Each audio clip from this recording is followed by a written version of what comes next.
Faith was only 3 years old, but she knew what she liked to do more than anything else in the world. She liked to go to Deep and Wide. When she walked with her mother, they sometimes passed Deep and Wide, a church on the street in their village of Savoonga in Alaska. "Look," her mother would say, "we're passing Deep and Wide."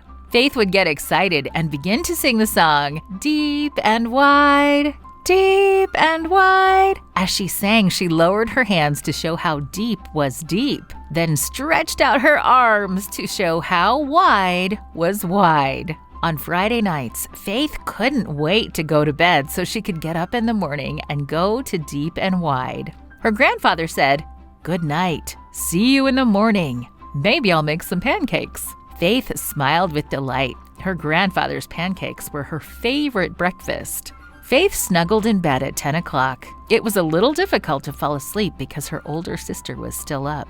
Many people go to bed late in Savoonga and get up late in the morning. Faith woke up at 9 o'clock Sabbath morning and ran to the kitchen to see whether her grandfather was making pancakes.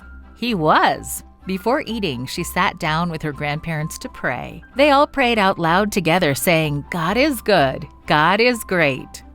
Faith loved taking the first big bite of the pancake. It was so good. Faith needed to be at Deep and Wide by 2 o'clock in the afternoon. Church started in the afternoon because many kids and parents went to bed late at night and got up late in the morning.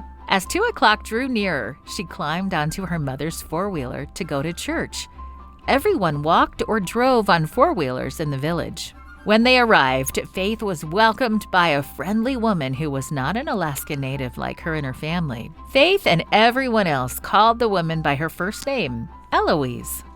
She had moved to the village from far away North Carolina to teach at Deep and Wide every Sabbath. Eloise led Faith and the other children in singing songs about Jesus. Faith waited patiently, hoping they would sing her favorite song. Then it happened. Eloise said, "Next, we're going to sing Deep and Wide." Faith clapped her hands with joy. Then she sang with all her heart. She lowered her hands to show how deep was deep, then stretched out her arms to show how wide was wide. After the group sang songs of praise, Eloise prayed and told the children a Bible story. After the story, the children did fun crafts and enjoyed the apples and oranges Eloise brought for a snack. Faith loved apples and oranges. They were a special treat because the fruit didn't grow anywhere nearby and had to be flown into the village from far away. All too soon, the program was over and it was time for Faith to go home. "Did you like Sabbath school?" her mother asked as she took Faith by the hand. Faith nodded her head happily. "I love Deep and Wide," she said. Today, Faith is 16 years old, and she has never lost her love for Sabbath school. It was in Sabbath school that she learned her favorite song, Deep and Wide. It was in Sabbath school that she learned about her best friend, Jesus. Not long ago, she gave her heart to Jesus and was baptized in Deep and Wide, the Seventh-day Adventist Church in Savoonga. Thank you for your 13th Sabbath offering this quarter that will help to share God's deep and wide love in Alaska. Part of the offering will go to a project at the Seventh-day Adventist Church in Bethel, Alaska.